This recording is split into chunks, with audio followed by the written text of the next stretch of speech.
एक तरफ संविधान की रक्षा करने वाले देश के पूर्व सर्वोच्च जज और दूसरी तरफ अपने चमत्कारों और बयानों से विवाद में रहने वाले एक कथावाचक। जब इन दोनों की मुलाकात की तस्वीरें सामने आई तो सोशल मीडिया पर भूचाल मच गया। भारत के पूर्व मुख्य न्यायाधीश बी.आर. गवई ने सपरिवार धीरेन्द्र कृष्ण शास्त्री से मुलाकात की, जिसके बाद न्यायपालिका की निष्पक्षता पर सवाल उठने लगे हैं। इस मुलाकात पर सबसे तीखा हमला किया है देश के जाने माने वकील और सामाजिक कार्यकर्ता प्रशांत भूषण ने। भूषण ने तस्वीर शेयर करते हुए लिखा, मुझे अपनी आंखों पर यकीन नहीं हो रहा है। उन्होंने सवाल उठाया कि पूर्व सीजेआई एक ऐसे व्यक्ति से मिलकर न्यायपालिका को क्या संदेश दे रहे हैं जिस पर नफरत फैलाने और अंधविश्वास को बढ़ावा देने के आरोप लगते रहे हैं। सोशल मीडिया पर भी जोरदार बहस। जैसे ही तस्वीर सोशल मीडिया पर आई, बहस छिड़ गई। प्रियांशु कुमार ने लिखा, देश के सबसे बड़े न्यायिक पद पर आसीन रहे बी.आर. गवई का कल परसों के स्वघोषित बाबा बागेश्वर धाम के धीरेन्द्र शास्त्री से मिलने जाना अपने आप में चिंता का विषय है। भारत के सामाजिक और राजनीतिक सिस्टम में इस स्तर तक इन बाबाओं का हस्तक्षेप देश की धर्मनिरपेक्षता पर प्रश्न चिन्ह लगाता है।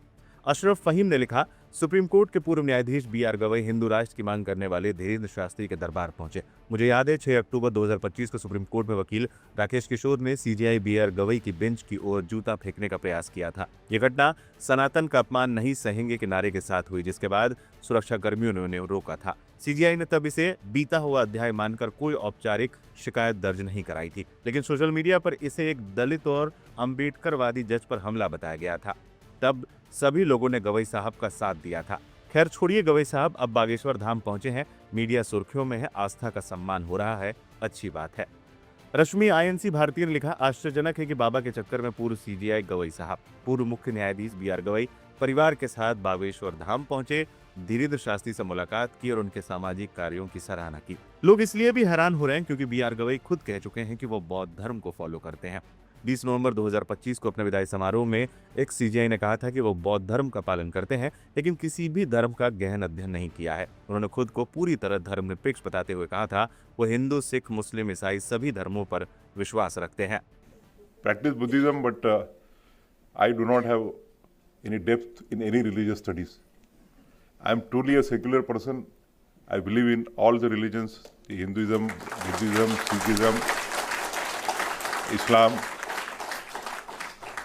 बता दें, अपने कार्यकाल के दौरान सीजेआई गवई अपने कई फैसलों को लेकर खासा चर्चा में रहे थे। 6 अक्टूबर 2025 की सुबह जब चीफ जस्टिस बी.आर. गवई की बेंच मामलों की सुनवाई कर रही थी, तभी राकेश किशोर नाम के एक वकील ने अचानक अपना जूता निकालकर जज के डायस की ओर फेंक दिया था, जिसके बाद काफी बवाल मचा था। देश भर में इस मामले को लेकर कई जगह पर प्रदर्शन तक हुए थे। सोशल मीडिया पर सीजेआई गवई को बहुत सपोर्ट मिला था, लेकिन अब जब उनकी तस्वीर बाबा बागेश्वर के साथ वायरल हुई है तो वो अचानक से लोगों के निशाने पर आ गए हैं। बताते चले, धीरेन्द्र कृष्ण शास्त्री, जिन्हें लोग बागेश्वर धाम सरकार के नाम से जानते हैं, अपनी दिव्य शक्ति और पर्चा निकालने के दावों के लिए मशहूर है, लेकिन अपनी महिलाओं पर दिए गए बयान और हिंदू राष्ट्र की मांग उन्हें अक्सर विवादों के केंद्र में रखा है। वो मध्य प्रदेश के छतरपुर जिले के गड़ा गांव के रहने वाले हैं और यहाँ के बागेश्वर धाम से जुड़े हुए हैं। धीरेन्द्र शास्त्री खुद को हनुमान जी का भक्त बताते हैं।